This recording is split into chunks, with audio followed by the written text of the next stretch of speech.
All right, let's get right into it. Today, we're going to pull on this invisible thread that connects your phone, the oldest parts of your brain, and, believe it or not, some really ancient wisdom. It's a story that explains why so many of us feel so restless, and maybe, just maybe, how we can find our way back to some quiet. But let's start with a question I bet you've asked yourself probably late at night, your thumb still swiping across that screen. Why is it so hard to just put the phone down? It feels like it should be a simple choice, right? But it rarely is. And the answer has less to do with willpower than you think. It's all about brain chemistry. And that brings us to the main character in our story today, a neurotransmitter you've definitely heard of, but you might have the wrong idea about. Yeah, we always call dopamine the pleasure chemical, but that's actually a huge misconception. Groundbreaking work by neuroscientists like Wolfram Schultz has shown us that dopamine doesn't peak when we get a reward. No, it spikes in anticipation of a reward. It's the chemical of maybe. It's the thrill of the chase, not the joy of the catch. And evolutionarily speaking, this was an absolutely brilliant survival tool. For our ancestors out on the savannah, that restless urge to seek, to find the next berry bush, the next stream of clean water, that was literally the difference between life and death. Satisfaction was dangerous. The seeking had to be constant. So here's the big mismatch, the core of the problem. We are running ancient survival software on brand new modern hardware. The very same chemical impulse that was adaptive in a world of scarcity, the thing that kept us alive, has become maladaptive in our new world of infinite, perfectly engineered abundance. The drive that kept us hunting now just keeps us scrolling, stuck in a loop of seeking that never ever delivers real, lasting satisfaction. Now, here's where things get really wild. This very modern problem, this feeling of being perpetually unsatisfied, it isn't new at all. In fact, it was diagnosed with stunning accuracy over 2,500 years ago. In Buddhism, this fundamental human itch is called dukkha. You can translate it as suffering or just this background hum of unsatisfactoriness. And what's its root cause?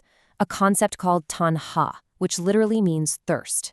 It's this unquenchable thirst, this constant craving for what isn't here yet. I mean, does that sound familiar? And this, right here, is the mind-blowing part. What Buddhism called tanha thousands of years ago, that constant nagging pull of attraction and wanting, is a near-perfect description of what modern neuroscience calls dopamine-driven anticipation. It's the exact same restless, forward-leaning urge, just described in two completely different languages, from two completely different eras. There's this incredible parable in the Lotus Sutra about children who are so absorbed playing with their toys that they don't even notice their house is on fire. And that's a metaphor for us, isn't it? We get so intoxicated by the little playthings of our cravings that we often don't see the real danger of our own compulsive loops. Okay, so we have this ancient vulnerability hardwired into our brains, but we have to understand that its effect on our modern lives isn't just some accident. It is now being actively, expertly, and deliberately exploited. Tech companies and app designers have basically learned how to weaponize our brain chemistry. They use a principle from behavioral psychology called variable ratio reinforcement. Think about a slot machine in a casino. That's exactly what's happening in your pocket.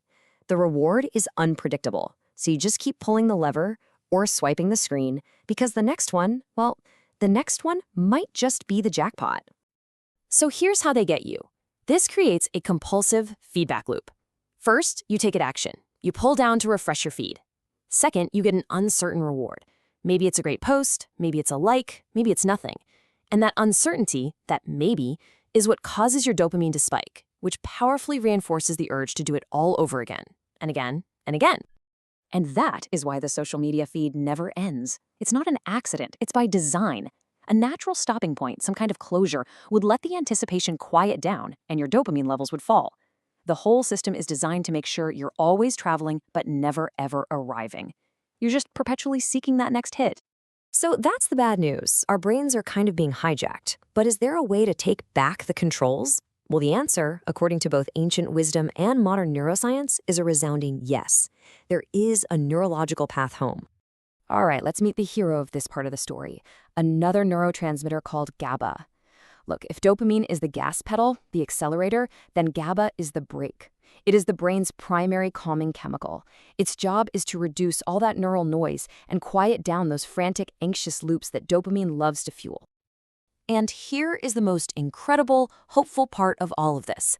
We can consciously increase our own GABA levels. This isn't just some abstract idea. One study, for instance, showed that practices like meditation and focused breathing can increase GABA levels by an average of 27%. That's not just a change in your mood, it's a measurable physical change in your brain chemistry that you can control. And the science here is it's overwhelming. Brain scans, fMRI studies show that mindfulness practice literally quiets down the craving centers of the brain. It beefs up your prefrontal cortex, which is kind of like your brain's CEO, giving you more control over your impulses. Basically, these ancient practices help your brain's braking system work better, creating a more stable, focused mind. There's another ancient parable that just fits perfectly here. It's about a son who leaves home, lives his life in poverty, and spends all his time chasing after scraps of food, completely unaware that he's actually the heir to an immense treasure. He's looking for fulfillment everywhere outside of himself, never realizing the incredible wealth he already has within. This is where the Buddha's core teaching, the Eightfold Path, becomes so relevant. You can think of it less as a religious doctrine and more as a practical instruction manual. It's a workout plan for your mind, a guide for training your attention, so you can finally learn to see your cravings without being a slave to them. So the message from both these ancient stories and the cutting-edge neuroscience is really the same. The peace, the calm, the genuine contentment we're all looking for, it's not in the next notification. It's not in the next online purchase. It's not one more scroll down the feed. That capacity for stillness is already built into our biology. The treasure has always been yours. Look, we were given this incredible engine of anticipation to help us survive. But now, we're caught in an endless race, chasing these fleeting digital highs that are engineered by algorithms. The path home isn't about finding something new out there. It's about rediscovering the quiet that's already inside you. So the only real question left is, what are you going to choose? Are you ready to stop running?